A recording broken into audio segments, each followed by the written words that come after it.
Hello, donc on est dans la bibliothèque du château Lacanière dans le cadre du Mastermind Elite et aujourd'hui je suis avec Thomas qui est un des membres de ma formation et du coup de mon Mastermind aussi. Je te laisse te présenter rapidement d'où tu viens, ton âge, etc. Je m'appelle Thomas, je viens de Paris, j'ai 28 ans et ouais, j'ai commencé le e-commerce et le business en ligne il y a un an et ouais, et jusqu'ici ça m'a plu et j'ai pas arrêté quoi, je suis Ok, toujours dedans. ok.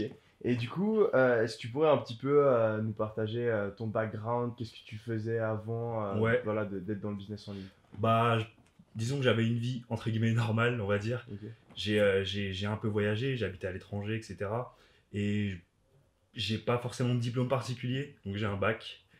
J'ai pas poursuivi les études et donc du coup j'allais de job en job pour essayer de m'en sortir et de vivre ma vie quoi et je suis tombé sur cette opportunité de business en ligne et ça a fait tilt dans ma tête. Je me suis dit peut-être qu'il y a quelque chose, il y a peut-être un moyen au final de pas vivre la vie comme tout le monde dit de la vivre quoi, Mhm. c'est-à-dire tu fais tes études, tu trouves un job et tu continues dans cette lancée pour ensuite toucher une retraite peut-être et tout. Ouais.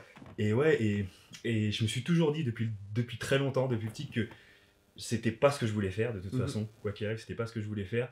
Et que s'il y avait une opportunité de prendre une autre voie, j'allais l'essayer. Et du coup, je suis tombé sur le e-commerce et ça m'a plu dès le début, le concept, le fait de pouvoir travailler d'où on veut, ouais, c'est ça, et de pouvoir générer des revenus plus conséquent que ce qu'on fait en tant qu'employé et ouais, disons passer de l'autre côté, disons être entrepreneur, ça me bottait dès le début, mais je Ok. savais pas par quoi commencer. Ok. Je savais pas quel était disons j'avais aussi ces croyances qui étaient fallait avoir beaucoup d'expérience, fallait je sais pas, avoir des connaissances peut-être spéciales, avoir quelque chose avoir peut-être on va dire un super pouvoir, je sais pas, quelque chose Ouais, de ouais, ouais, je vois spécial, tout à voilà. fait. Quelque Ouais. chose de spécial pour en arriver là. Et au final, je me suis rendu compte que non, c'était accessible si on voulait s'en donner les moyens et si on avait vraiment le courage de passer les premières difficultés et d'y aller, quoi, d'aller au bout, quoi.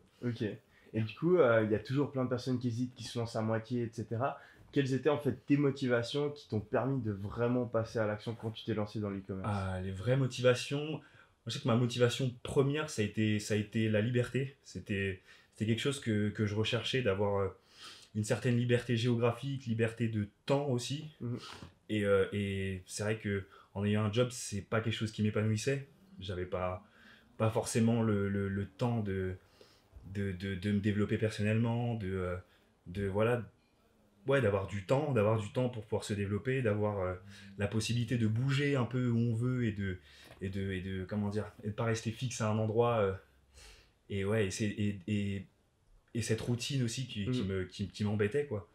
Et ouais, et du coup, c'est premièrement pour la liberté que ça peut procurer. C'est pour ça que je l'ai fait.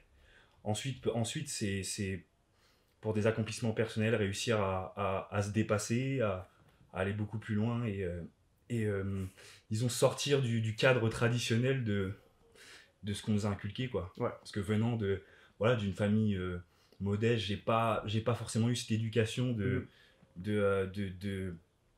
d'entrepreneur, etc. Et je me suis rendu compte que oui, au final, c'était accessible et qu'on pouvait le faire si on s'en donnait les moyens, quoi. Ok. Souvent, c'est un petit peu, quoi. Ok. Et du coup, quand tu as rejoint la formation, qu'est-ce qui t'a le plus aidé en fait Ouais. dans la création de tes premières Bah, boutiques, ça a etc. été parce que j'avais déjà essayé, disons, sans la formation. Mhm. Et en fait, c'est plutôt ce côté marketing, le Mhm. marketing, le bien savoir comment attirer, faire en sorte que les personnes soient plus enclins à acheter chez nous plutôt que chez quelqu'un d'autre, Mhm. avoir des offres, la sélection du produit, bien connaître qui sont nos clients, etc. Et oui, et sur ces points-là, sur même ouais, ça a été surtout, je pense, ça a été surtout sur la méthode, le marketing, etc. Ça m'a vraiment beaucoup, beaucoup aidé pour ensuite me développer ouais, et passer à des paliers à chaque fois, quoi. Ok.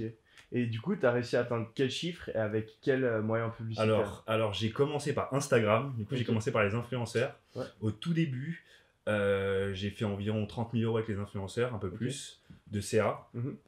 Ce qui m'a permis ensuite de passer sur Facebook. Ok. Donc je suis passé sur Facebook quelques mois après et là je suis sur Facebook principalement et j'ai généré un peu plus de 350 000 euros sur Facebook en chiffre d'affaires Ok. jusqu'ici. Avec plus ou moins quelle marge? Autour de 20%. Ok. Autour de 20% de marge et ce que j'essaie d'améliorer justement Ouais. en ayant un meilleur branding, meilleure boutique, meilleur marketing, enfin essayer d'être consistant sur tous les points, voilà, sur de mon tunnel de A à Z, Ouais. de la publicité jusqu'à la satisfaction du client, que le client soit satisfait de A à Z. Ok. Ok, ça marche. Et maintenant que tu as réussi à réaliser ces chiffres, qu'est-ce qui a vraiment changé dans ta vie? Est-ce que c'est plutôt ton mindset qui a changé? Est-ce que tu as pu te permettre de faire des choses que tu pouvais pas?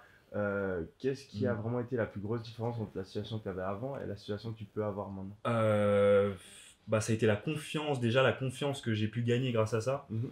Parce que c'est vrai qu'au début, enfin, comment dire, j'avais pas mal de doutes sur mes capacités, sur ce qui était possible de faire. Je savais qu'au fond, je pouvais faire quelque chose de spécial, on va dire, mais j'avais peut-être pas la certitude que ça pouvait arriver et au fur et à mesure, ça donne une meilleure confiance en soi, bien sûr. Ok.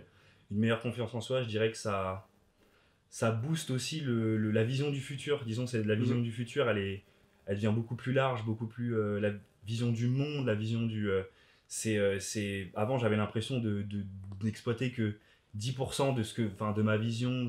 Et là, maintenant, ça s'est beaucoup élargi et je me rends compte qu'il y a encore beaucoup, beaucoup, beaucoup de choses à apprendre, à savoir. Mais d'avoir fait le pas, ouais, ça a vraiment permis de changer.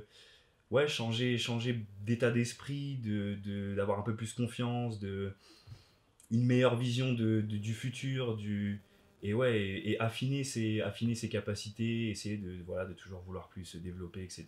Et c'était quelque chose que j'avais peut-être pas avant, pas ce drive, cette volonté, voilà, Ouais. d'aller toujours plus loin, etc. Et ça a vraiment changé ma personnalité Ok. et tout ça, quoi. Ok. Vraiment, vraiment.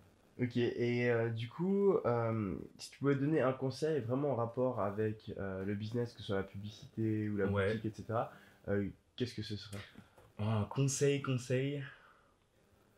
Euh, c'est de ne pas, je dirais, de ne pas se décourager au premier échec, au deuxième, au troisième, au quatrième, au cinquième. C'est-à-dire, c'est creuser jusqu'à trouver ce qui marche pour nous, pour soi. C'est de pas, ouais, de pas baisser les bras trop tôt. Mhm. Parce que peut-être on a tendance à baisser les bras trop tôt et aux premières difficultés à se dire, au final, bah, ça marche pas. Mhm. Ça marchera pas pour moi. Mhm. Moi, j'ai déjà vu ce genre de cas, ouais.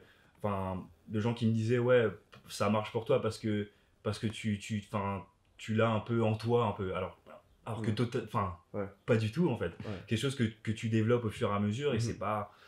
c'est pas inné. Je suis pas né avec le marketing. Ouais. Je suis pas arrivé avec les notions de marketing en Ouais. tête. Enfin, c'est quelque chose voilà, qui se développe et Ouais. qui n'est pas comment dire inné Mhm. ça peut changer. Ça peut changer. C'est quelque chose que tu peux changer toi-même. Non, clairement.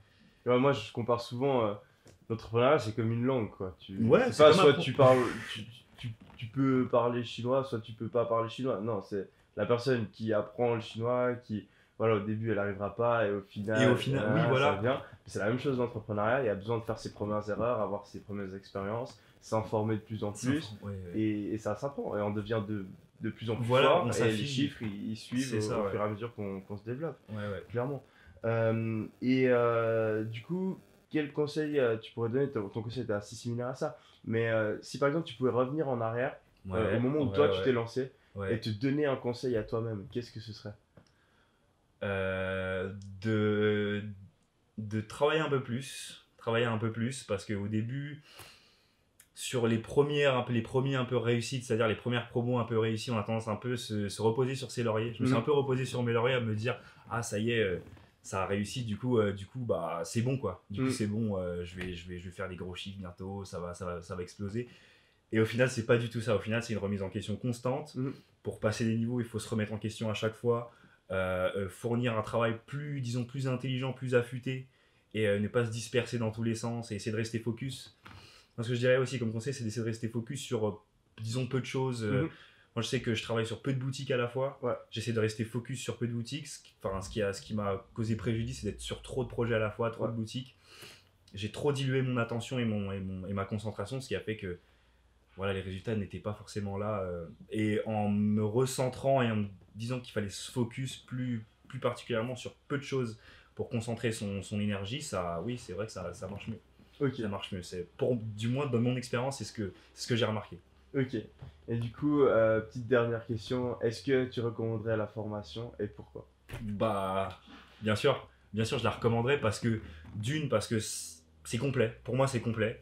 De A à Z, il y a tout ce que tu as besoin pour commencer le business en ligne, pour avoir tes premières notions, pour faire tes premières ventes. Pour moi, c'est complet. C'est complet. Ça se met à jour régulièrement, donc comment dire, ça suit les évolutions du marché. Et ouais, en tant que comment dire, débutant, je dirais si on prend l'information, y aller jusqu'au bout, regarder tout ce qu'il y a à regarder et implémenter au maximum ce qu'on a appris. Et ouais, je la recommande. Je la recommande et pour moi ça a marché, pour d'autres aussi ça a marché. Donc pourquoi pas pour vous et pour tout le monde. Ok. Ok. Bah, merci à toi d'avoir fait cette interview. Je pense que les personnes qui l'ont regardé l'ont apprécié. Et bah, merci à toi d'être venu au Mastermind. C'était vraiment Merci à toi. super. Et puis bah, on se retrouve prochainement sur la chaîne YouTube ou dans l'information en fonction d'où je posterai cette interview.